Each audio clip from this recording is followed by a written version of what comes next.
திரு மனசுல ஈரம் இருக்குன்னு நமக்கு தெரிஞ்சு போச்சு இல்ல, அதை நாம அப்படியே விட்டுடக்கூடாது. அடிக்கடிக்கு அம்மி நகருங்கிற மாதிரி திரு மனச கரைக்கதான் அவனும் நம்ம பேச்ச கேட்பான். வேலு, ஏன் அமைதியா இருக்க? தம்பி, நீங்க 2 பேரும் வீட்டுக்கு வந்து நம்ம குடும்பம் ஒண்ணு சேரணும்னா அப்போ இப்படி ஒரு முடிவை எடுத்துதானே ஆகணும், வேற வழி இல்ல. மாப்ள, இனி எத்தனை நாள் தான் கீர்த்தி மாசமா இருக்கான்னு பயந்துகிட்டே இருக்க முடியும்? இப்ப செல்வியும் மாசமா தானே இருக்கா. எந்த வசதியும் இல்லாம நீங்க எப்படி இருப்பீங்க? அதனாலதான் நாங்க சொல்றோம் மாப்ள, என்ன நடந்தாலும் பாத்துக்கலாம். நீங்க வெளியில இருக்க அவங்களுக்கு குளிர் விட்டு போயிடும். நீங்க உள்ள வந்தாதான் அவளை அடக்க முடியும். செல்வி சவால் விட்டபடி இந்த குடும்பத்தை ஒண்ணு சேர்க்க இப்படி ஏதாவது பண்ணிதான் ஆகணும் மாப்ள. நீங்க சொல்றது சரிதான் மாமா, ஆனா நடக்குமா என்னன்னு தான் தெரியல. நான் தடுக்கல, நீங்க சொல்ற மாதிரி செய்யுங்க. திரு அண்ணன்ட்ட சமாதானமா பேசி என்ன ஏதுன்னு கேட்டு சொல்லுங்க.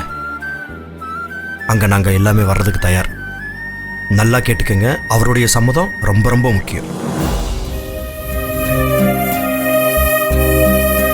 அம்மா, ஆமாம்மா, நானும் இந்த நாளுக்காக தானம்மா வெயிட் பண்ணிட்டு இருக்கேன்.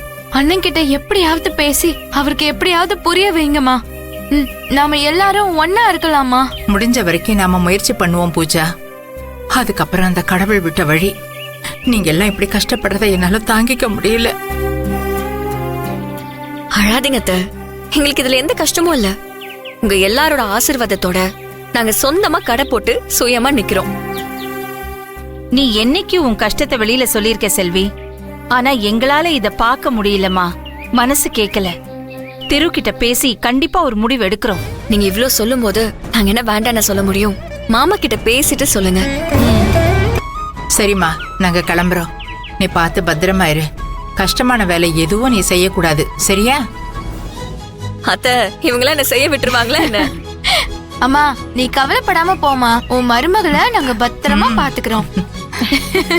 மகா, நீயும் கொஞ்சம் உடம்ப பத்திரமா பாத்துக்கோ. சரிங்க. ஏங்க போலாமா?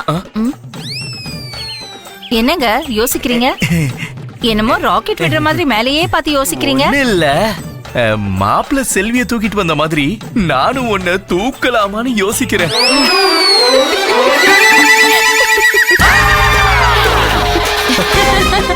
அப்படியே நீங்க தூக்கிட்டாலும் துவைச்ச துணியை மாடிக்கு எடுத்துட்டு வர சொன்னா முதுகு பிடிக்குது, கை கால் வலிக்குதுன்னு 1000 காரணம் சொல்லிட்டு இருப்பாரு. இதுல என்ன தூக்கிக்கிட்டு ரோடு பூரா நடந்துருவாராம்.